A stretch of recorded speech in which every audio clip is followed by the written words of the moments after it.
Hello, students. Welcome to the science class.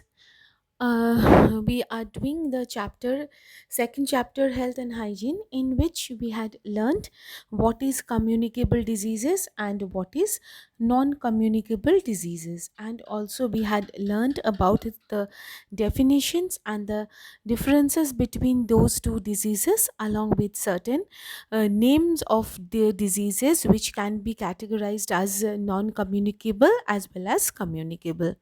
So today we had already learned, that is, how the communicable diseases are being communicated or transported from one person to the other person. Now, today in this science class, we will learn about the prevention of communicable diseases, like how to prevent this communicable disease. So, let's proceed.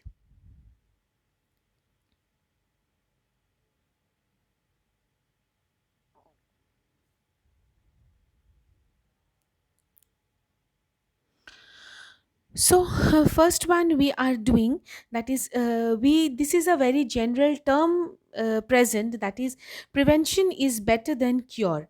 That means good hygiene is always helpful in preventing diseases. It is of no use that we will think first, let the disease happen, then we will think of cure. Before that only, it is better to think we should prepare, or we should make the body and the immune system in such a manner so that no diseases can harm. So this word hygiene is used for practices that ensures the cleanliness as well as the good health. So certain preventive measures must be taken to protect from these communicable diseases. So first one is the prevention of diseases spread by direct contact. So the diseases can be prevented by avoiding direct contact with the infected person. It's very easy. And also things used by those persons. Say for example, a person is suffering from tuberculosis, it's better not to mix with the person directly, and also not to use the utensil and the belonging what the persons used. And so after the recovery of the person, all the things used by him, including the room, should be disinfected.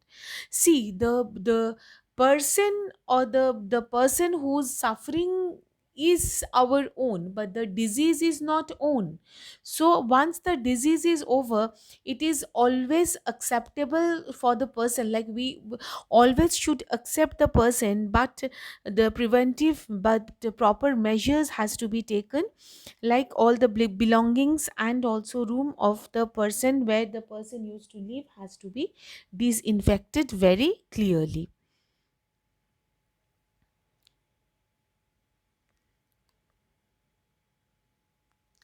Next is prevention of diseases spread through air.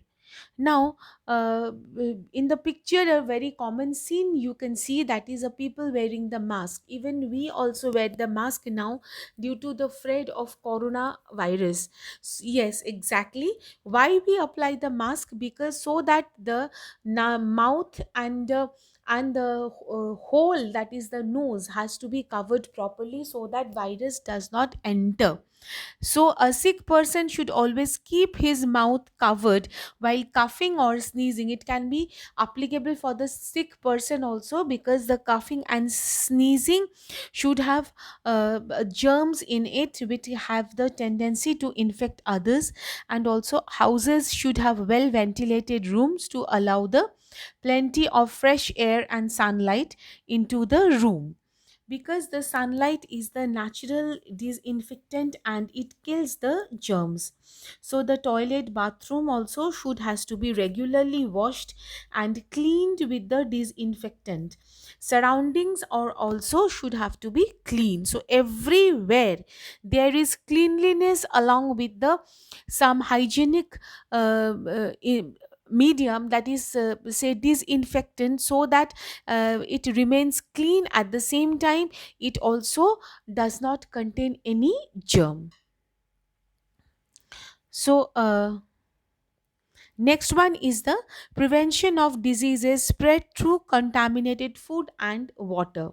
So the food and water gets contaminated if they are handled improperly with the dirty hands, or they are stored in an any unhygienic condition. So the kitchen should be cleaned properly to keep these flea frozen, and also to keep this in a proper place, and also it should be freed from the cockroaches and the flies. Stale food, or food which is exposed to insect dirt and flies, also should not be eaten. Water also should have to be boiled and then filtered before eating, before drinking, to kill the germs, because water is important medium through which the germ can be transported. So water has to be very clean before drinking. We should keep it in mind. Okay. So next one is prevention of the diseases spread through insect bites. So insect, like, what are the insects like mosquito, like flies, they should not be allowed to breed in and around the house. You must have seen that is the stagnant water is the breeding ground of the mosquito as well as the flies.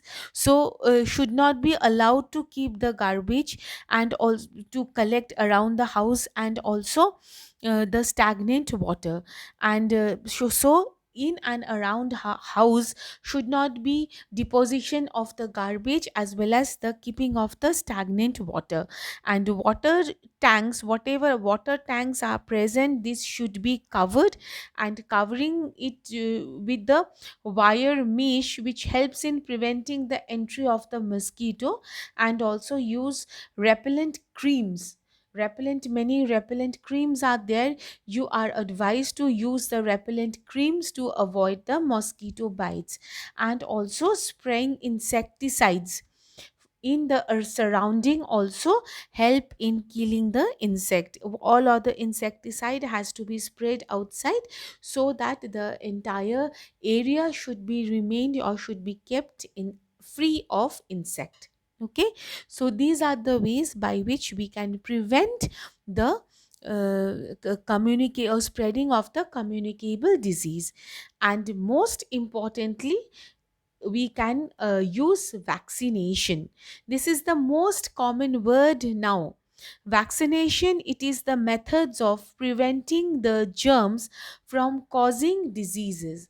The germ which can cause diseases can be prevented easily by vaccination method.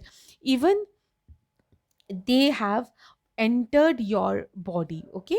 So a vaccine, what is that? It is a small amount of weakened or killed disease causing germs which are either swallowed or injected into the body. It is a vaccine is a very small amount of weakened germs which are causing the diseases, has to be injected or orally has to be taken into the body.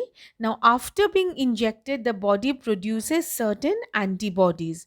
So, antibody is what? Which fights with the disease causing germs. Okay.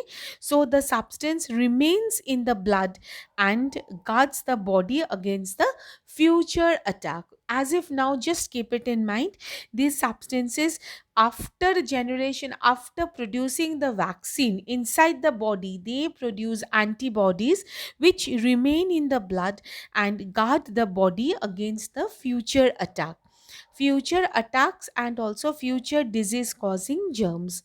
Okay. So the our body develops immunity against that particular disease. Okay.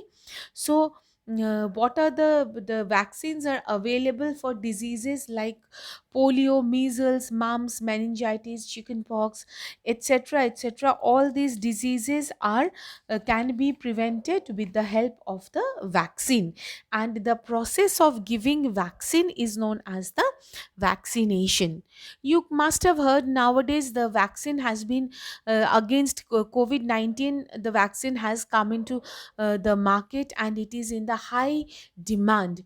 People are taking the vaccine, and government is also telling that if you take the vaccine, your virulence or the deadlier effect of the disease would be reduced to some extent. Okay, so by giving the proper vaccination, we can reduce the infection caused from communicable or germs or microbes or the communicable diseases. So what we had learned today, we had learned about the how the different preventive methods by which the disease can be, or the communicable disease spreading can be protected and also can be stopped.